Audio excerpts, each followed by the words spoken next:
ఎందుకు స్త్రీలు బోధించకూడదో చెప్తాను జాగ్రత్తగా.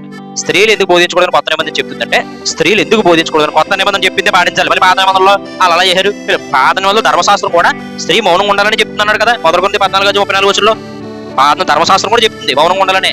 క్రొత్త నిబంధనలో స్త్రీ సంఘములు ఎందుకు మౌనంగా ఉండాలంటే, ఒక్క మాట బైబిలే చెప్పింది. ఎందుకు చెప్పిందో చెప్తాను చూడండి. ఎందుకు అని పాయింట్ రావాలి. ఎందుకంటే ఒక పాయింట్ ఏమో అవ మోసపరచబడిందని చెప్పాడు. అసలైన పాయింట్ ఎందుకంటే, పురుషునికి శిరస్సు క్రీస్తు. పురుషుని శిరస్సులో ఎవరున్నారు? క్రీస్తు ఉంటాడు. జాతి కొట్టుకోండి. స్త్రీకి శిరస్సు పురుషుడు. ఇప్పుడు సంఘమేమో స్త్రీకి సాదృశ్యంగా ఉంది, పురుషుడేమో క్రీస్తుకు సాదృశ్యంగా ఉన్నాడు. సంఘం ఎవరికి సాదృశ్యంగా ఉంది? సంఘమేమో స్త్రీకి సాదృశ్యంగా ఉంది, పురుషుడేమో క్రీస్తుకు సాదృశ్యంగా ఉన్నాడు. పురుషుడేమో క్రీస్తుతో పోల్చాడు, సంఘాన్నేమో స్త్రీతో పోల్చాడు. ఇప్పుడు క్రీస్తు వాక్యం చెప్తే సంఘం వినాలా? సంఘం వాక్యం చెప్తే యేసుప్రభు పెట్టాడా? యేసుప్రభు వాక్యం చెప్తేనే సంఘం వినాలా? అంటే యేసుప్రభు పురుషుడితో పోల్చబడ్డాడు. మరి పురుషుడనే యేసుప్రభు వాక్యం చెప్తే స్త్రీ అనే సంఘం వినాలా? స్త్రీ అనే సంఘం వాక్యం చెప్తే యేసుప్రభు అనే పురుషుడు వాక్యం వినాలా? అర్థమైంది మీకు? స్త్రీ అనే సంఘం వాక్యం చెప్పినప్పుడు యేసుప్రభు పురుషుడు వాక్యం వినడం. అర్థమైంది మీకు? పురుషుడు అనే వాక్యం వినడం, స్త్రీ వాక్యం చెప్తున్నాడు. పురుషుని శిరస్సులో ఎవరుంటారు? క్రీస్తు ఉంటాడు. క్రీస్తు శిరస్సులో ఉన్నప్పుడు స్త్రీ వాక్యం ఎక్కి చెప్పకూడదు, నిద్రకి పాపం అయిపోద్ది. అందుకే వద్దన్నాడు అన్నమాట. కొత్త నిబంధనలో పురుషుని శిరస్సులో ఎవరుంటారో? క్రీస్తు ఉంటాడు. వాడు క్రీస్తు శిరస్సులో ఉన్నప్పుడు నువ్వు ఎలా చేస్తావు? నువ్వు వాక్యం చెప్తే ఏమవుతుంది? స్త్రీకి శిరస్సు ఎవరో? పురుషుడు.